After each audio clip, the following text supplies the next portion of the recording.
уважаемый господин председатель. Спасибо вам за оценку вчерашнего вечера. Merci, Monsieur le Président. Merci pour cette évaluation chaleureuse du dîner d'hier. Je pense que cela s'est très bien passé.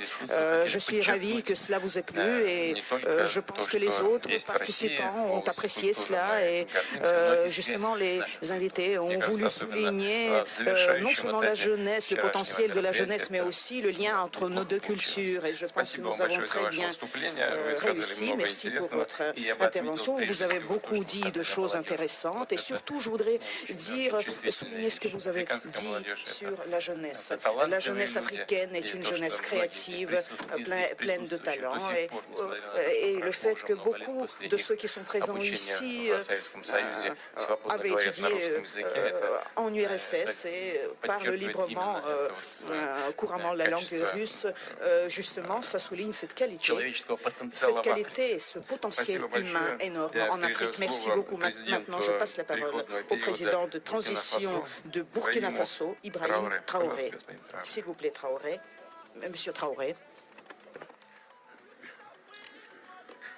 Camarade président Vladimir Poutine, camarade président chef d'État africain, camarade chef de délégation, bonjour.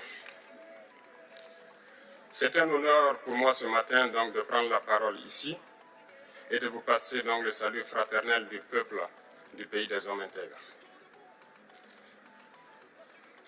C'est aussi le lieu pour moi, avant tout propos, de rendre grâce à Dieu, Dieu Tout-Puissant qui nous a permis de nous réunir ici ce matin en bonne santé pour parler de l'avenir et du bien-être donc de nos peuples.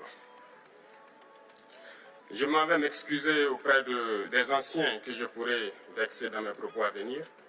Africanité oblige, les droits d'aînesse, je me dois de m'excuser. Camarades, j'ai quelques questions donc de ma génération, mille et une questions qu'on se pose. Mais nous n'avons pas de réponse. Et il se trouve qu'ici, nous pouvons laver donc notre linge sale parce qu'on se sent en famille. On se sent en famille en ce sens que la Russie est une famille aussi pour l'Afrique. C'est une famille parce que nous avons la même histoire. La Russie a consenti d'énormes sacrifices pour libérer le monde du nazisme pendant la Seconde Guerre mondiale. Les peuples africains, nos grands-pères, ont été déportés de force aussi pour aider l'Europe à se débarrasser du nazisme. Nous partageons la même histoire en ce sens que nous sommes les peuples oubliés du monde. Qu'ils soient dans les livres d'histoire, dans les documentaires ou films, on tend donc à balayer le rôle prépondérant qu'a joué la Russie et de l'Afrique dans cette lutte contre le nazisme. Nous sommes ensemble parce que actuellement nous sommes là pour parler de l'avenir de nos peuples, de ce qui va advenir demain, de ce monde libre auquel nous aspirons, de ce monde sans ingérence dans nos affaires internes. Nous avons les mêmes perspectives et je souhaite que ce sommet soit l'occasion donc de pouvoir tisser de très bonnes relations en vue d'un meilleur avenir de nos peuples. Les questions que mes générations se posent sont les suivantes, si je peux me résumer, c'est de ne pas comprendre comment l'Afrique, avec tant de richesses sur notre sol, avec une nature généreuse, de l'eau, du soleil en abondance, l'Afrique est aujourd'hui le continent le plus pauvre. L'Afrique est un continent affamé. Et comment se fait-il que les chefs d'État traversent donc le monde à mendier? Voici des questions que nous nous posons et que nous n'avons pas de réponse jusque-là. Nous avons l'occasion de tisser de nouvelles relations. Et j'espère que ces relations puissent être les meilleures pour donner un meilleur avenir à nos peuples.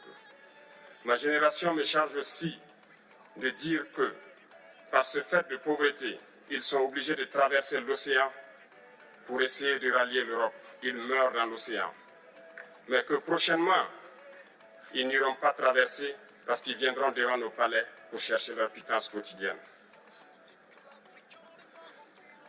Pour ce qui concerne le Burkina Faso, aujourd'hui, nous sommes confrontés depuis plus de 8 ans à la forme de manifestation la plus barbare, la plus violente du néocolonialisme, de l'impérialisme.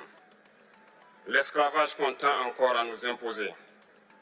Nos dévanciers nous ont bien appris une chose. L'esclave qui n'est pas capable d'assumer sa révolte ne mérite pas que l'on s'apitoie sur son sort.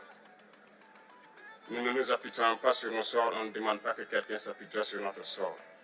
Le peuple burkinabé a décidé de lutter contre l'île terroriste en mesure de relancer son développement. Dans cette lutte, des vaillants peuples, des vaillantes populations se sont engagées à prendre les armes face au terrorisme, ceux que nous avons affectueusement appelés les VDP, des volontaires. Nous sommes surpris de voir les impérialistes traiter ces VDP de milices et de tout type. C'est décevant, parce qu'en Europe, lorsque des peuples prennent les armes pour défendre leur patrie, on les traite de patriotes. Nos grands-pères ont été déportés pour sauver l'Europe. Ce n'était pas avec leur consentement, contre leur gré. Et bien au retour, on se rappelle bien qu'à Tiaroy, lorsqu'ils ont voulu revendiquer leurs droits élémentaires, ils ont été massacrés. Cela ne fait rien donc. Lorsque nous, peuple, nous décidons de nous défendre, on nous traite de milices. Mais là n'est pas le problème. Ce qui est le problème, c'est de voir des chefs d'État africains qui n'apportent rien à ces peuples qui se battent, mais qui chantent la même chose que les impérialistes en nous traitant de milices, en nous traitant donc d'hommes qui ne respectent pas les droits de l'homme. De quels droits de l'homme parle-t-on? Nous nous offusquons contre cela et c'est honteux. Il faut que nous, chefs d'État africains, nous arrêtons de nous comporter donc en marionnettes qui dansent à chaque fois que les impérialistes tirent sur les ficelles. Hier, le président Vladimir Poutine a annoncé donc l'envoi de céréales en Afrique. Nous sommes bien contents. Nous lui disons merci pour cela. Mais aussi, c'est un message passé à nous, chefs d'État africains, parce qu'au prochain forum, nous ne devrons pas venir ici sans avoir assuré, pour ceux qui ne connaissent pas la guerre, l'autosuffisance alimentaire de nos peuples. Nous devons prendre l'expérience de ceux qui ont pu déjà atteindre cela en Afrique, tisser de bonnes relations ici et tisser de meilleures relations avec la Fédération de Russie pour pouvoir assouvir les besoins de nos populations. Je ne serai pas peut-être long, le temps imparti est très court. Nous sommes obligés de nous arrêter à un moment donné. Mais je voudrais terminer en disant que nous devons donc rendre hommage à nos peuples qui se battent. Gloire à nos peuples, dignité à nos peuples, victoire à nos peuples. La patrie ou la mort, nous vaincrons. Merci, camarades.